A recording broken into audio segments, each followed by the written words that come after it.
بسم اللہ الرحمن الرحیم وبہ نستعین اما بعد۔ سامعین کرام، سفر اسلامی سال کا دوسرا مہینہ ہے۔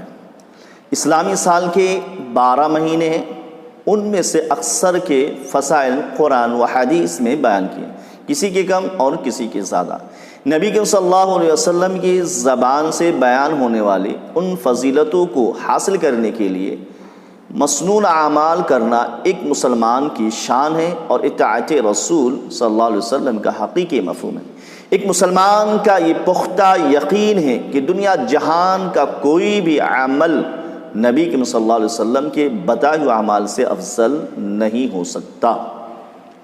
سامعین کرام، یہ ماہ، یہ سال، یہ دن رات، وقت کے ایک ایک لمحے کے خالق اللہ رب العزت ہے۔ اللہ تبارک و تعالی نے کسی دن یا کسی گھڑی کو منہوس قرار نہیں دیا۔ ہاں، جو واقعہ یا حادثہ ہو جائے، جو تقدیر میں لکھا ہوا ہے تو وہ ہو کر کے رہنا ہے۔ اگر کسی دن کوئی حادثہ یا غمناک واقعہ رونما ہو جائے تو اس کا مطلب یہ ہرگز نہیں کہ وہ دن منحوس ہے۔ اصل میں ایسے باطل خیالات ہمارے اندر غیر مسلم اقوام کے ذریعے سے ہمارے اندر داخل ہوئی۔ مثلا ہندوؤں کے یہاں شادی سے پہلے دن اور وقت کو متعین کرنے کے لیے پنڈتوں کو بلایا جاتا ہے، اور اگر وہ پنڈت رات کے 12:30 بجے ہو یا 3 بجے کا وقت متعین کر دیتا ہے تو شادی اسی وقت کی جائے گی۔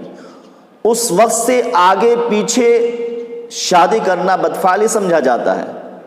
اسی طرح مغربی دنیا کے 13 کی عادت کو منہوس سمجھتی ہے، اور یہی فاسد خیالات مسلم قوم کے اندر آ گئی، اور اس لیے کہ سفر کی خصوصاً ابتدائی 13 دنوں کو منحوس سمجھا جاتا ہے۔ یہ باطل عقیدہ ہے، اور ان ابتدائی تاریخوں کو 13 تیزی کہتے ہیں۔ ان کی نحوست کو زائل کرنے کے لیے، ختم کرنے کے لیے مختلف عملیات کیے جاتے ہیں۔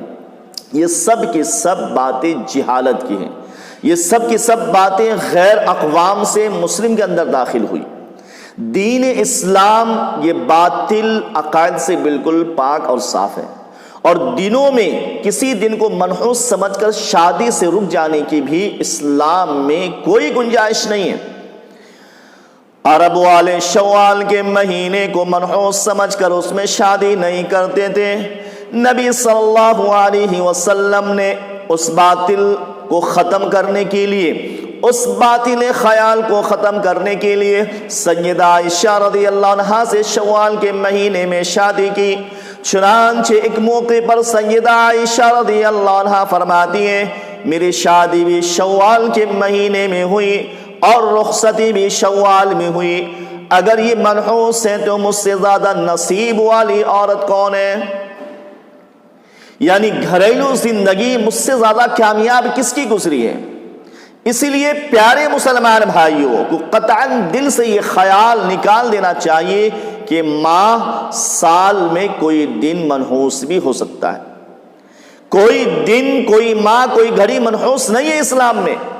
اور جو ایک روایت پیش کی جاتی ہے، یوم الاربعاء یوم نحس مستمر، یعنی بدھ کا دن برقرار رہنے والا منحوس دن ہے۔ امام صغانی اور ابن الجوزی رحمۃ اللہ علیہ نے اسے موضوع اور من گھڑت قرار دیا ہے۔ اس کی کوئی اصل نہیں ہے اس واقعے کی، کیونکہ یہ موضوع ہے، من گھڑت ہے، لوگوں نے من گھڑت بنا کر کے اس کو پیش کیا۔ اس کی کوئی اصل نہیں ہے، بلکہ کسی دن اور کسی مہینے کو منحوس کہنا در حقیقت اللہ رب العزت کے بنائے ہوئے اس زمانے میں جو لیل و نہار پر مشتمل ہے نقص اور عیب لگانے کے مترادف ہے۔ اس چیز سے نبی کریم صلی اللہ علیہ وسلم نے ان الفاظ میں روک دیا۔ یعنی صحیح بخاری کی روایت میں کہ اللہ تبارک و تعالی حدیث قدسی میں فرماتا ہے کہ آدم کا بیٹا مجھے گالی دیتا ہے، حالانکہ میں زمانہ ہوں اور میرے ہاتھ میں حکم ہے، میں ہی دن اور رات کو بدلتا رہتا ہوں. یہ دن اور رات، یہ وقت اور لمحے، یہ سب کے سب خالق مالک اللہ رب العزت ہے. وہی اس کو رد و بدل کرتا ہے، وہی اس کو تبدیل کرتا ہے. تو معلوم یہ ہوا کہ دن رات اللہ تبارک و تعالیٰ کے پیدا کرتا ہے. کسی کو عیب ٹھہرانا خالق مالک کا کاریگری میں در حقیقت عیب نکالنا ہے. تو سامعین کرام، پتہ یہ چلا کہ سفر میں جو لوگ دن کو منحوس سمجھتے، ابتدائی 13 دنوں کو، اسلام میں کوئی دن، کوئی گھڑی، کوئی وقت منحوس نہیں ہے. یہ شب و روز، دن رات، یہ لمحے سب کے سب اللہ تبارک و تعالیٰ کے بنائے ہوئے. لہٰذا اس باطل عقیدے سے بچنا چاہیے. اللہ کے نبی صلی اللہ علیہ وسلم نے ہمیں روکا ہے ان باطل عقائد سے. اللہ ہم سب کو سمجھ اور عمل کی توفیق عطا فرمائے.